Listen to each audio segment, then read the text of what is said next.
So we have the honor to have here Professor Mohamed Arafa from the law school at the University of Alexandria, Egypt, and also a professor of law at the Cornell Law School and at the Rogers Center at the Rogers University at New Jersey, United States. So he has a very international background. I saw your CV. You have been around the world teaching law, teaching criminal law, anti-corruption law. And today, Professor Arafa will be presenting some of the arguments of his newest book. And the lecture is entitled, Who Gets to Heal? Race, Memory, and Transitional Justice in the Middle East. So thank you very much, Sure. Mohamed. And I would also like to thank Professor Edivaldo Moita from the University of Brasilia, who sent me your contact and made possible your presence here today. Thanks. Thank you. Appreciate it. Thank you. Thank you, guys. Thank you, guys, and bom dia, pessoal. Yeah, don't think that I speak Portuguese well. I'm not. So I gotta warn you at the beginning for that. So it's great to be here. Actually, it's a great honor to be at the Universidade do São Paulo, Faculdade de Direito, which is Harvard Law School here in Brazil. I gotta say that. And I'm very proud to be here, and I'm very thankful to the kind invite by Professor Lucas and for having me here. It's really a great honor and great pleasure to be here at the law school. And it's really interesting to be back to Sao Paulo. I love Brazil, so this is my 7th visit to the country. So it's a great place to be here, and it's great to be back to Sao Paulo. And as Lucas mentioned, my remarks this morning will focus on the upcoming book of mine, which is focus on a bit of a kind of research that I have been working on for a while on transitional justice, specifically in the Middle East. And I focus on the Middle East. I mean, first of all, I'm originally Egyptian. But the interesting part Let is me just put here so they can see you okay, good. better. Sure. And I focus on the region specifically for 2 reasons or 2 things. One is, as I mentioned, I'm originally Egyptian by origin, but I left the country since I was 19, so almost a kid when I moved to the United States, and I'm almost 40 now. Not that old, but I guess. But and the second reason is that that is an important topic, specifically of what we see at this moment in terms of the violations of human rights and the abuses that even not only committed by the governments in the Middle East, but even the abuses and the violations of human rights that we are seeing right now under the Trump administration. Which is totally unfortunate because this time we see a lot of attacks under or on the rule of law in the United States, specifically from a sitting president, that he does not believe in the rule of law, and he does not believe in the democratic values of the country. And I think that's a very interesting and important kind of area of research at this point.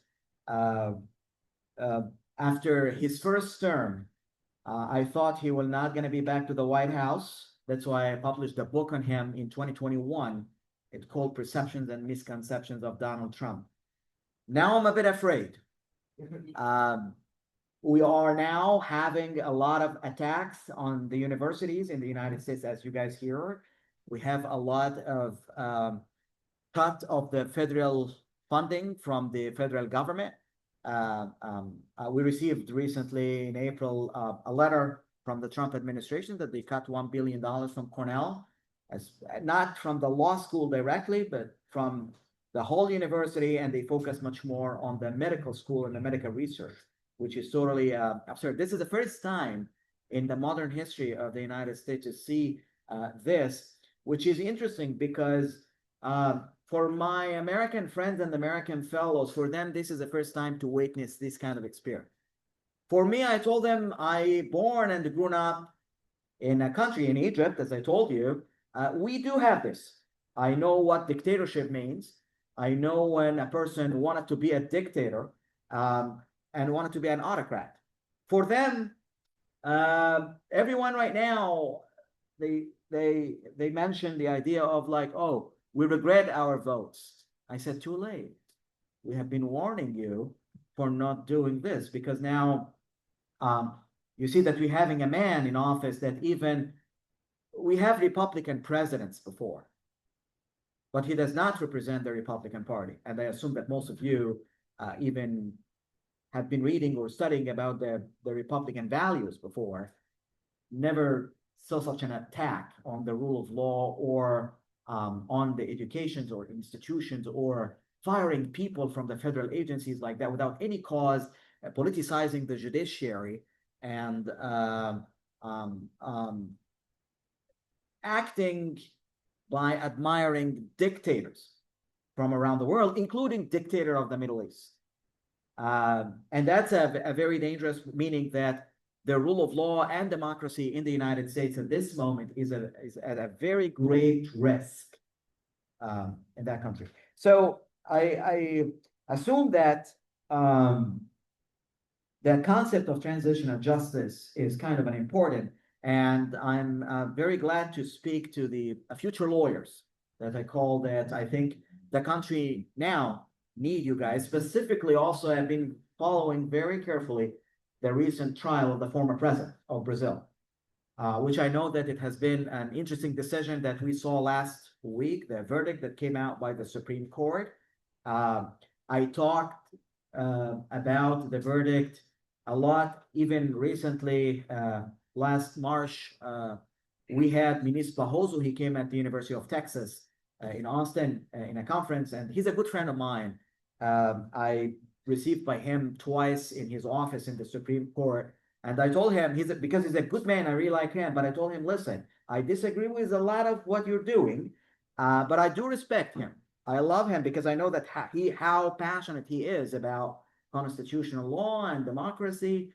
And one of the main questions that I was talking to him about specifically, and I mentioned to Lucas and to Leo actually earlier this morning, about my feeling about the credibility of the court now in the eyes of Brazilian people, how they look at their Supreme Court.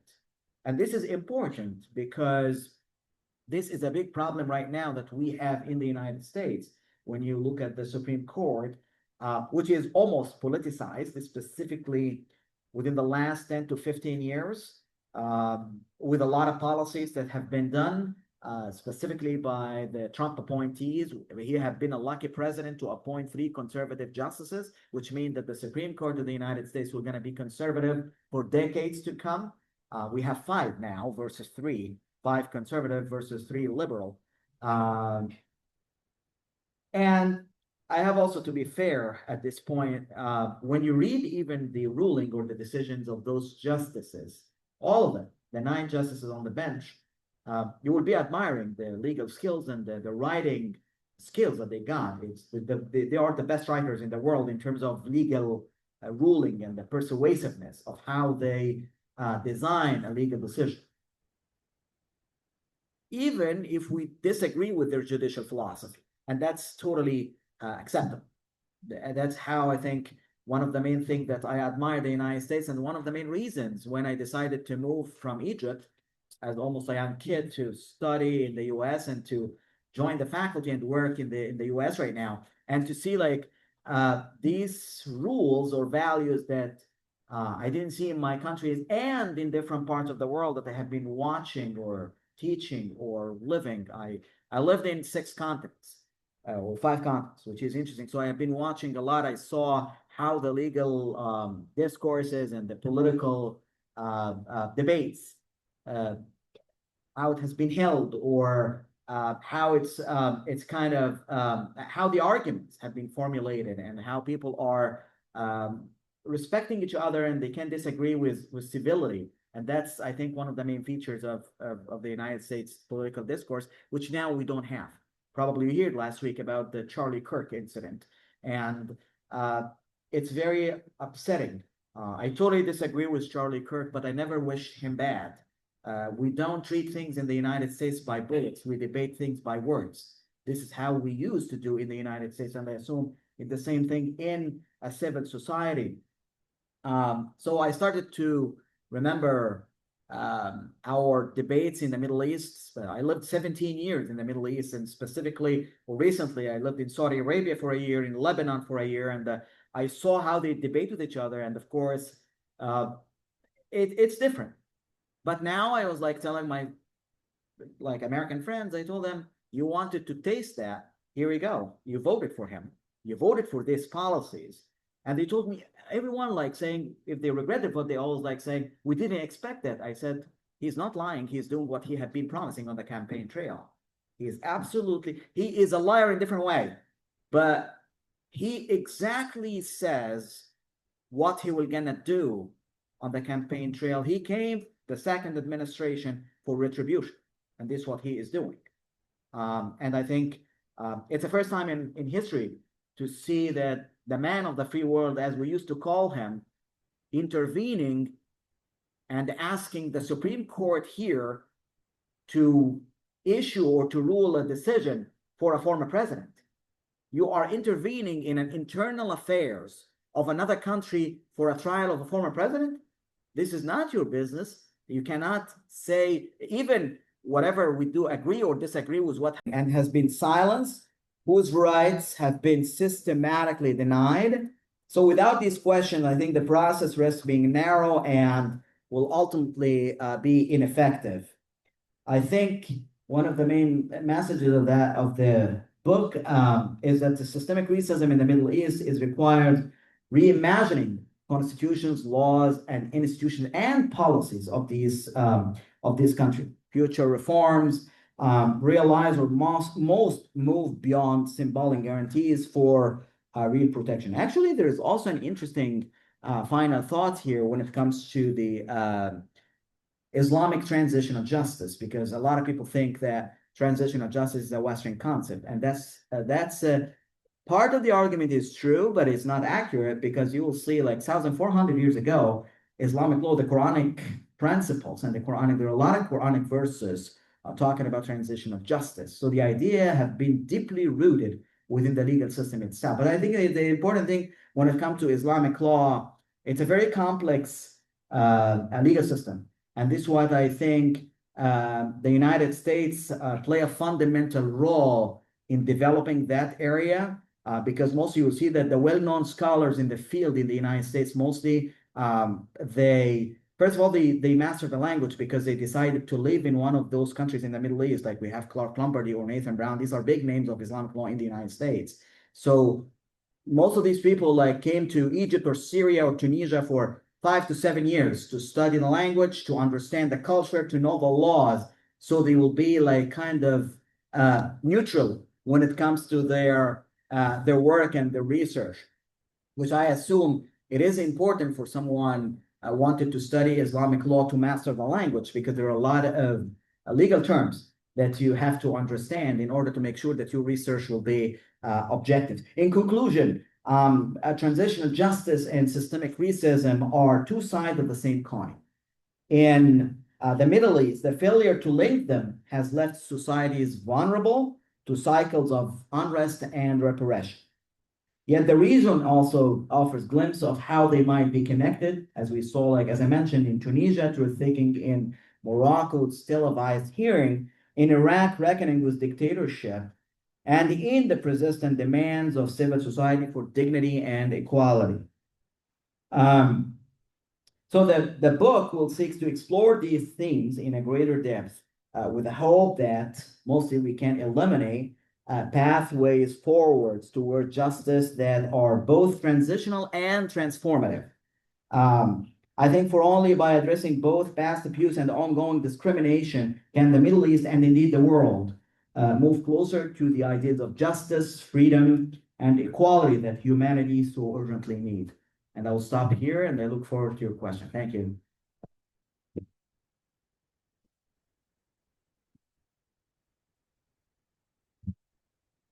Thank you, Mohamed. I thought about two questions, but we would like to hear you before. Someone want to start this round of questions and commentaries? Who is that man? Who is I that want to, man? yeah, who is the judge? He is João Mendes. I think that he is the name of the The main university. forum Oh, wow. here. And I don't know if he was a judge. Someone can read at the. It's on the auditorium. There is his biography. Okay, great. Okay. So we are asking for questions. I have a question. Yeah, please do. I know. Please do. Yeah. I think I can hear him. Yeah, I okay. think so. Can I say? Yeah, I think I can hear you. Well, first of all, it's an honor to have you Honor, here. thank you. I'm a PhD candidate in this university. My supervisor is Professor Amato. Lucky you. Yeah. Yeah. And well, I didn't say my name. I'm Rafael Abdush. Okay. Oh, I can tell now. You have a Middle Eastern. Okay, great. Yeah, part of. Yeah, no. So, and I was very interested by you mentioning Lebanon. Mhm. First of all, because I have a very affectionate history with Lebanon, because my father is Lebanese, son of two Lebanese. And I've been hearing a lot about Lebanon, and you're talking about transitional justice. And I'm thinking about Lebanon all the time, because Lebanon is transitioning from the beginning, right? Sure. It never gets, completed, this transition. And first, we have sectarianism. And allied with sectarianism, we have a lot of regional influences on the sectarian people, and it instillates kind of anger between the sects. And now we have a bigger problem that is like Hezbollah, in which we have like a state which is saying, I have to be sovereign, and you can't buy wars without my permission, because I'm the legitimate representative of the people. And on the other hand, Hezbollah says, oh, but there has to be someone to protect the Shia, who have also always been marginalized, and so on. You know the history, right? But on the other hand, we have like the people, the Lebanese people are very proud to say, well, but we are the only Arab democracy throughout history. Even in the times of a civil war, we had elections, we had presidents, we had parliament, we had kind of everything, and we never passed through what Syria, Egypt, and all the other countries have passed. We have transitional powers, at least. And well, what I think, and I'd really like to have your take on Lebanon, is there a better way to kind of accommodate democracy in the Middle East than what Lebanon does, which has been kind of successful comparing to the neighboring countries? Or Middle East is kind of fated to, like it is destined to have this kind of fate? What is your take on Lebanon? Do you think this is the good arrangement, or at least the possible arrangement we can have for the region, or we kind of have another better way to deal with this kind of problem? Thank you, Rafa, for the question. This is really a good question, and I guess it's really an amazing question to see. I really so let me start with, as you mentioned, like the political environment, and for me, it'll always have been interesting. I wanted to know much more about Lebanon. This is why I decided in 2021, when they invited me to come for a whole year to spend there, when I actually was writing that book on Donald Trump, and to see and to witness the political debate. And it was a hard time for them, because that was like the economic, one of the most, 2021 during the pandemic time. So it was the very harsh economically. and also politically, because they have not been with a president for a period of time, like a year and a half or so. So it was interesting to see when I have been like dealing with communities and talking to students, scholars, faculty from across the countries. And when I did these different interviews with people, with actually people from different sects, Shias, Druze, Christians, Muslims, and it was very interesting to me. To some extent, even I mentioned that earlier to Leonardo in the car when we're talking about Morocco, Egypt, and they was like talking what country, which country in the Middle East would have been open for in terms of democracy, as you're saying.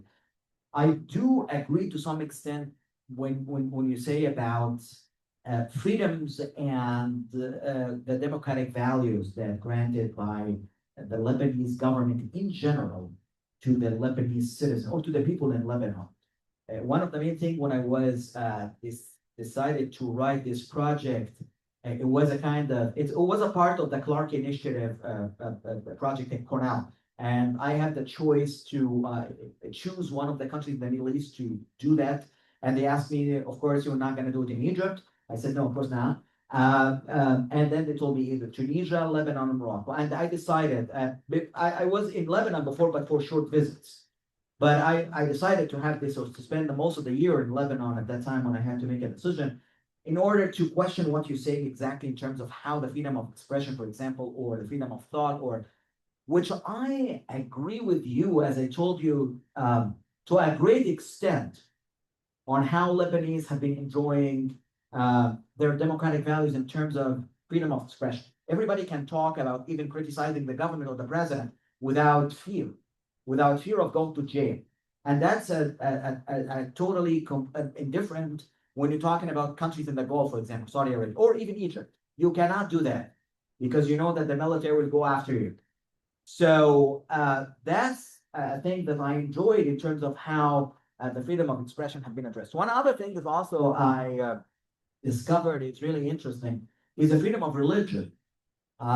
They managed since a long time, as mentioned, to live with each other with a kind of a very diverse community. It wasn't a kind of a big deal. And for me, it was really interesting because you will, for example, see, and this is not common in any other Middle Eastern countries or Arab countries. So, for example, you will see that even Muslims and the Christians in Lebanon, they can marry from each other without any kind of, I mean, even the Muslim woman, which is, yeah, that's what that's the interesting part. I saw in Lebanon, they don't have these kind of restrictions as we do based on interpretation of Sharia law in Egypt or Tunisia or other parts. Even to the extent that you will see that a lot of Muslim families or communities, they will have a lot of Christian names for their kids and without any kind. So, for example, in Egypt, you're not going to see a Christian, for example, naming his son or like as Muhammad. That's not. But in Lebanon, it's interesting because you can see a Christian have that. It's not that uncommon. I saw a lot of Christian families and Muslim families. A lot of Muslim families, for example, have a lot of Christian names, which mostly in Egypt, we have the Christian names, but it's only for Christian communities. So to some extent, when I was talking to people there, I was like telling them, tell me how you guys have been affording to be like having all of these religions around and different sects and different divine communities, and you are living in harmony. However, politically, that creates a big gap in Lebanon in terms of the system of governance, meaning, in other words, that the constitution start to build a system of governance based on religious identification. As I mentioned in my remarks, that you'll see that the constitution will require the president have to be Christian. The Speaker of the House have to be a Muslim for a specific sect.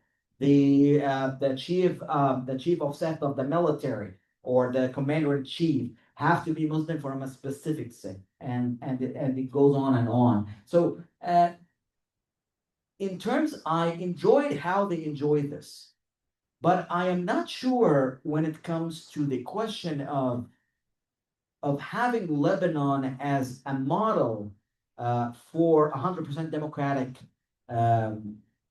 because even if they have a freedom of expression, which I think other Arab countries, I mean, this country doesn't have, to some extent, you will see a lot of also, I don't like to say aggressive debates, but there is tensions when they debate with each other.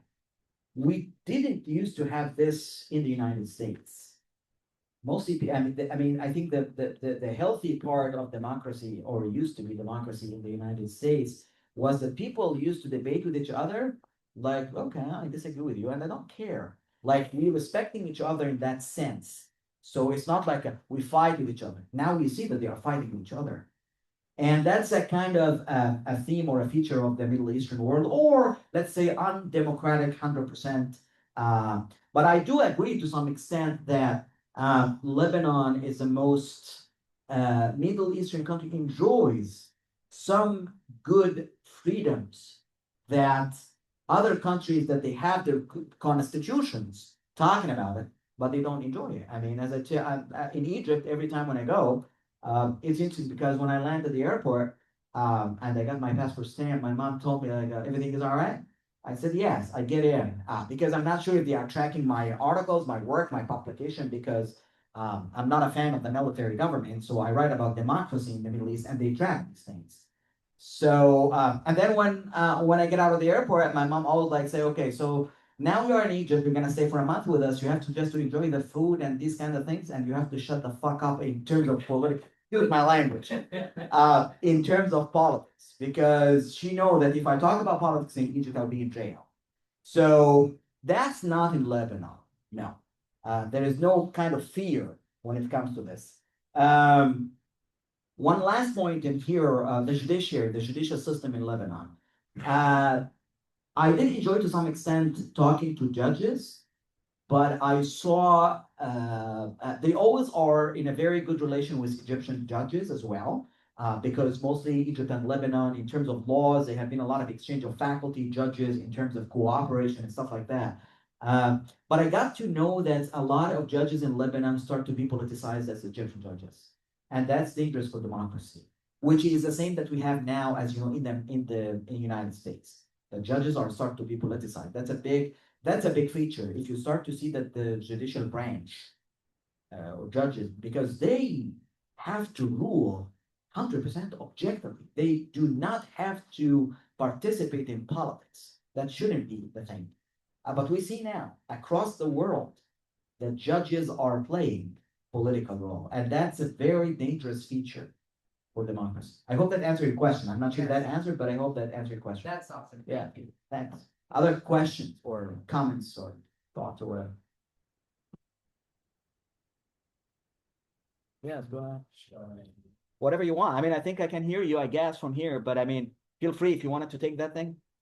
Yeah, just raise your voice a little bit. Sure. Sorry. No, you're good. You have to speak up a little bit.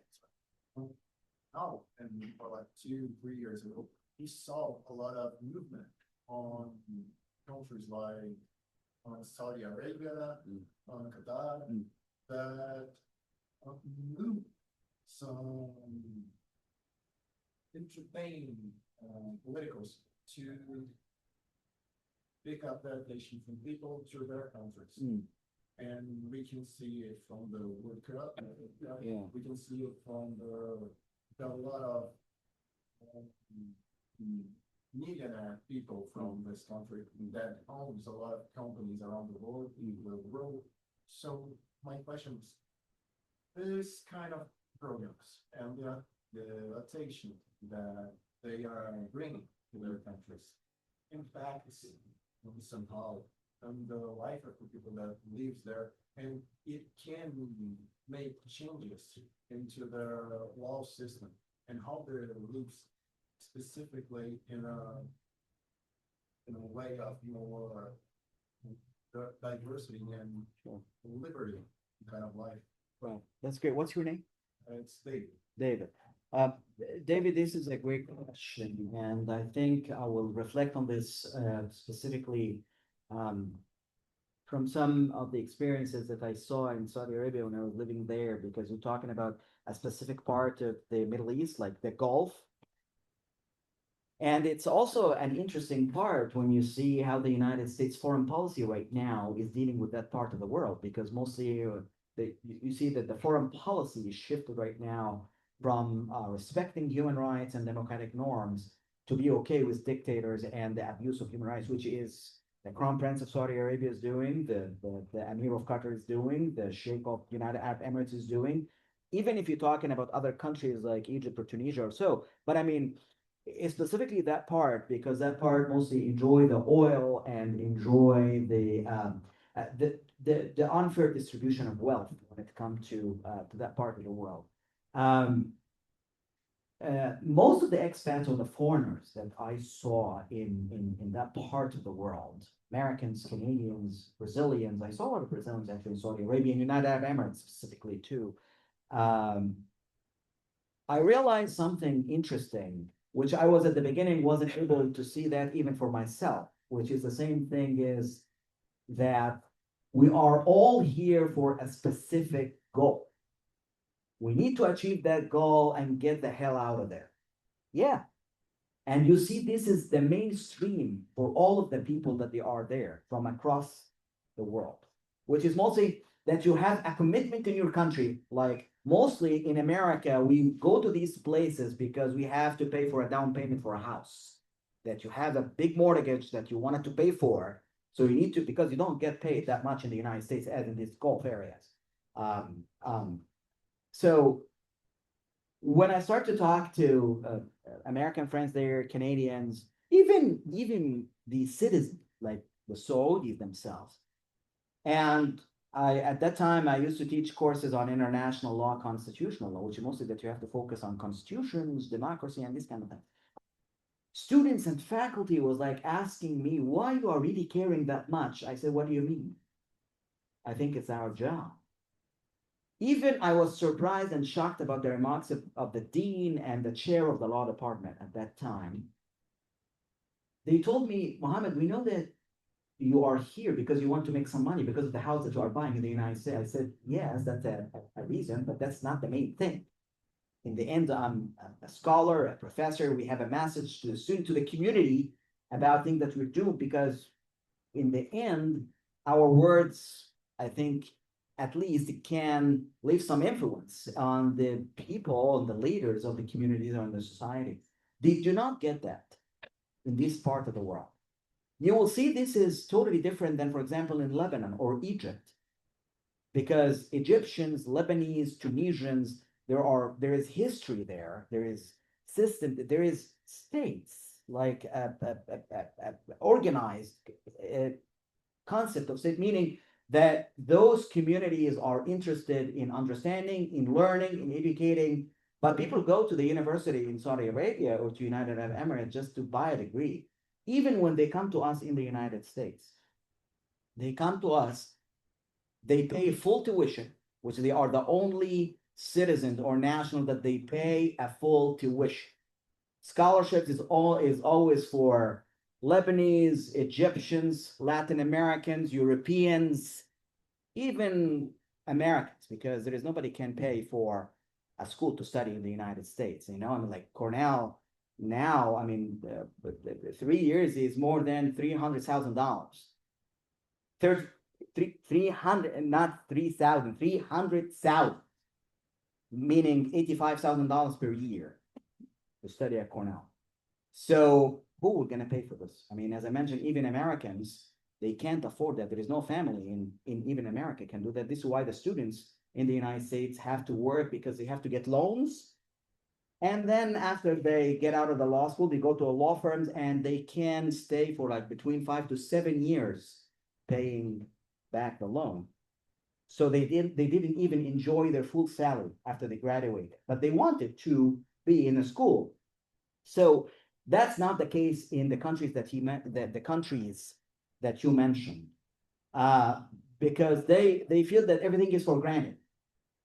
And the idea is that they always like say, why we have to care about democracy if our government making us feeling happy. And I didn't understand what they meant by feeling happy. Feeling happy that you have a good salary, that you can have the best iPhone in the world, that you can travel to London or travel to New York every single month. And this is how they think, which I see that the future of democracy in that part of the world will never be possible, since the young generation is thinking that way, even inspired by their leaders. So when people like us came to work in there, for them that's weird. I got notices from the dean and the chair, the chair of the law department. I was like, "Why are you talking about human rights in your classroom?" I said, "I'm sorry. I think I teach international law and I teach constitutional law. What do you want me to talk about?" So even I hosted the 2 talks about Gaza in there. The dean told me, "You are not in the United States here, Mohammed. You cannot do that here. I cannot protect you here." I said, "Protect me from what?" He told me, "From what you're talking about." Meaning that you can be in jail because you are talking about this kind of thing on campus, which is mostly the place that you have to debate with each other, even if you disagree with each other. That, I mean, campuses are the places that people disagree and they share ideas, exchange notions and things like that. So mostly people there, even as I told you, that people that they live in biggest democracies, including Americans, Canadians, Europeans, Latinos, and all, they all say here, we realize that after they spend a lot of years, they said that you can talk, and even if you talk, nothing will gonna happen. Can you imagine that? Like nothing will gonna happen, meaning that there's nobody care about what you're saying about them. And this is why these parts of the world, always when they wanted to show America or to show Europeans that you are doing good, the only perspective that they only talk about is economy. They don't talk about democracy. They don't talk about human rights. They don't talk about rule of law. They don't talk about women's rights. They don't talk about minorities' rights. I remember one of the questions that I asked my students in Saudi Arabia, and I wasn't mentioned by the Quran, something said that. I didn't receive any answer. But the answer that I received was, "Do you want to see a church in Saudi Arabia? Professor, are you serious?" I said, "What's the problem with this?" Again, I didn't receive any answer. Which is the same thing when I was telling them why you have been banning women from driving in public. You know that they have been banning women to drive, right? So I was asking why was that? I mean, finally they left the ban and I was congratulating them, which is why I was making fun of them. But I mean, the idea is like, why was the ban? I was like telling them, you're saying that your system based on Sharia law. Do you have any verse in the Quran said that women cannot drive? I wanted to see this if you are, and I received no response, which means that they totally acknowledge their problems in terms of violating human rights, but they don't like to acknowledge that in public. So the main thing to show the world is how they are thinking that they book economically. But I always say, okay, you can do that economically, but always when we are sitting, for example, in the faculty lounge at Cornell with the professors and with each other over lunch or whatever, we always make fun of these communities because we know that there is no democracy in these places. So it's always like saying, did you see the students are, when we receive Saudi Arabian students, for example, and they have the best cars in town, professors doesn't have even these cars. I mean, they bike or even they get the bus, they get the subway, whatever. And these are the best legal minds in the world, that they write the laws, that they write constitutions, that they serve under the biggest administration there. And like I was like talking to one of the biggest names, Dan Ari, and I was like, "Dan, did you see that guy have been right?" He told me he's from where? From Saudi Arabia. He told me, "What are you expecting, man? He is not Egyptian. He's not Canadian. Dan Ari is Canadian, but he is Dan Ari. He's one of the biggest economists in the world, and he teaches at Cornell. And Dan is taking the bus or he bike to his home in Ithaca. So it gives you an impression about the future of democracy in these countries. And the interesting part is that I think for me, it was interesting because I always have been writing about that part of the world without going there. But when I got the offer and they wanted to go, the main goal was actually not really to be teaching there, but to document my experience, specifically in my research, in terms of democracy and human rights, and to see how they think of that. Saudi citizens mostly before the election, they have been praying to see Donald Trump in office. They wanted him. I was like saying, what about if Kamala wins? Which of course I was like not expecting, but of course I was expecting their response because I know that they want to see a dictator in office. Because I know that their government would love to see a dictator. He would be okay with their atrocities on human rights in Saudi Arabia. I mean, they killed the journalist, the crown prince killed the journalist of the Washington Post, remember? Khashoggi, Jamal Khashoggi. They killed him. And the president of the United States at that time was Donald Trump. He didn't do anything about it. He doesn't care. He didn't care. And they want this. They don't want Obama. They don't want George Bush. They don't want someone to say you are accountable for this crime that you did. You know? So that's how I saw it there. I hope that answered your question. Sure. Yes. Yeah. I have a question about the concept of transitional. Yeah. In Brazil, it's strange for Brazilian political culture, the concept of political trial of former dictators. Yeah. For example, in Brazil, dictatorship, amnesty for dictators. So, for transitional abuses from a dictatorship to a democracy, Yeah. the element of political trial of criminal of former dictatorship is needed, or Right now? for Brazilian history, concrete. You have amnesty to former dictator, Sure. and you got for a dictator to a democracy for the past time. Yeah. After the democracy. Right. I can see in the past and the present, if you need it, you got a political trial Sure. about the former dictator. Right.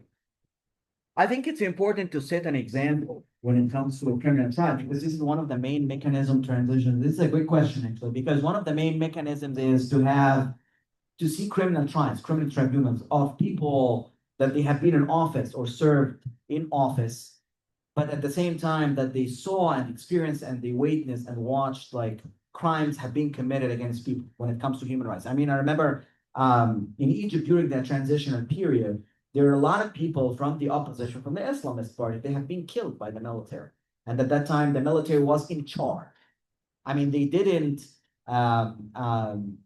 like have any kind of punishment for those people that they served at that time in the military, which give you an idea about that there was a kind of impunity for these military officers, which is not a good example in terms of if you want to go for a democratic transition, if you wanted to see to compensate the victims and their families during whatever abuses of human rights have been committed.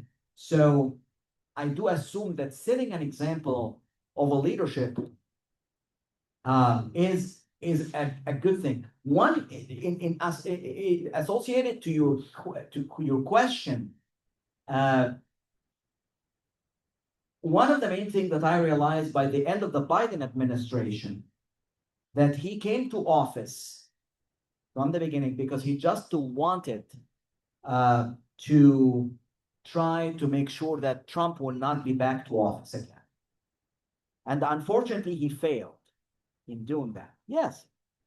So my imagination is if Biden-Harris administration have been much more focusing on the demands of the American people, the outcome maybe will be different than the outcome that we have right now.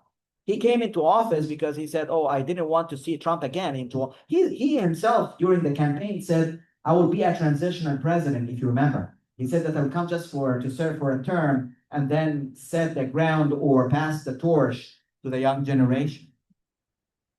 I hope that that time that he much more will focus on the demands of the American people when it comes to healthcare, when it comes to education, when it comes to infrastructure. Infrastructure in the United States right now is terrible. When you see the roads and the bridges, it's terrible. You see New York City is almost destroyed. Yes, because this infrastructure since 200 years ago. And if you go, for example, you see the subway, it's one of the terrible subway in the world, the one in New York City or the one in Washington, D.C. Can you imagine that in the biggest nation on earth? And if you go to Dubai and to other in Saudi Arabia and you see this infrastructure is amazing, people will be astonished by, including Americans themselves that they live there. And they, when they talked to me and they said that, look at what we have here and the shit that we have in New York or DC or Maryland or even in big cities, in Boston or whatever. And that's true. What I hoped for under the Biden administration that he should have cared much more about American people demand that maybe have helped him to oust Donald Trump from the seat. But he wasn't able to. He focused only on how to target Donald Trump. But he failed because Americans didn't think that way. Americans think like all any other countries in a way that we need good jobs, we need good health care, we need education, we need somebody to take care of our salaries and these kind of things. As any country on earth. Not, of course, I mean, there are main values that they care about, but not anymore. That's what I discover now. And this is when I have a recent discussion with one of the really great constitutional law scholars, Michael Dorff. And when I asked him always, after the outcome of the election, I told him, Mike, what happened to Americans? What happened? He told me, I don't know. He is, as an American himself, he said, I don't know.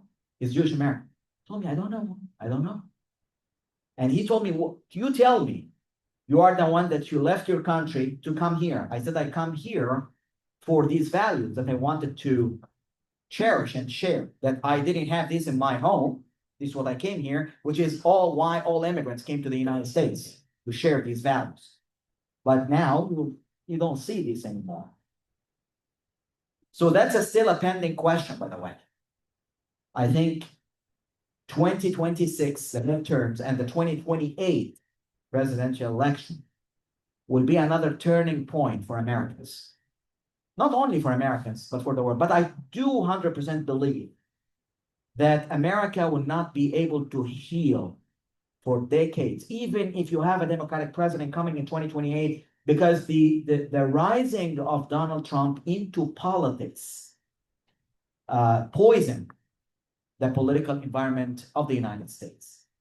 And President Obama mentioned, I think 3 weeks ago in a talk or in an interview in Connecticut, and he said, I don't think we will be able to heal for decades because of the politics of this man.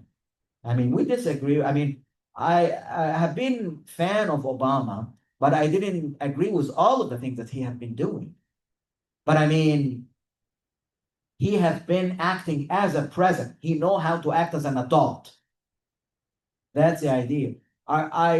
During the first administration of Trump, I wasn't that scared because I remember that Mike Pence, even I disagree, the former vice president, he was a governor in Indiana, actually. So I remember his policies because I lived in Indianapolis for 8 years before I moved to New York.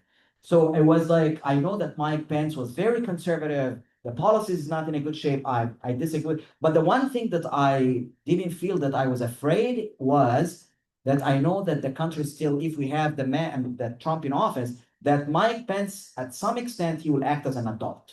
And he did on January 6th, which is January 8th here. He told him, I will not gonna reverse the election outcome. He asked him to do. He told him, you have to declare me as the winner. He told him, Mr. President, that's not true. I mean, you are not a winner. You lost the election. And yeah, he asked his people to take off his life. When they said, hang Mike Pence, yes, as you do. Yes, they said that. They have been chanting, hang Mike Pence. But the president of the United States, he had been asking to take life of his vice president, the man that ran with him on the same ticket. Can you imagine that? So it gives you an idea about the future of the healing, even if you have these trials. or how long countries will need to heal, specifically for a country like big, powerful, they tried to set a democratic model for the whole world. The whole world right now is seeing that model is already failing. There is no credibility for the United States anymore. I hope that answered your question. Abiel, What's that? my name is Abiel. Diogo, your name? Abiel, Abiel Gaivoto. Oh, Abiel. Okay, good to see you. Thank you for your question. Thank you for your question. Thank you. Yes, and then you. Yeah, I will get to all of you. Yes, I will get you here. Yeah, and then I'll get back to you. Yeah. I have a question about something that Can you speak up a little bit? I have a question about Thank you. Let's reflect. something that you said before. Yeah. And the violence, political violence is growing and in America Yeah. and in the world, of course. And we could see this in the Charlie Kirk. Yeah. Yeah. So do you said that Donald Trump voiced the political debate? Do you think that this violence begin before or Donald Trump is the Donald Trump election is the big thing that grow the violence in the America and What's your name? I Taichi, I think that's a very good question. I assume that historically, United States have a history or have an environment of kind of political violence, but it was narrow. It wasn't that big until he came or started to campaign in 2015, when he started to campaign and run for president, when he was a candidate, specifically when he started against Hillary Clinton, the former Secretary of State. So I think he was, he is still a very important tool in fueling what you're saying in terms of political violence, because he is very successful. We cannot deny that he is charismatic according to his base. He is very charismatic according to his base. In his way, I mean, you know. So this is why we will feel that when people tell me about MAGA movement, Make America Great Again, if this movement will be surviving after he leaves office. I don't think so. It might be, it might exist, but I don't think it will gonna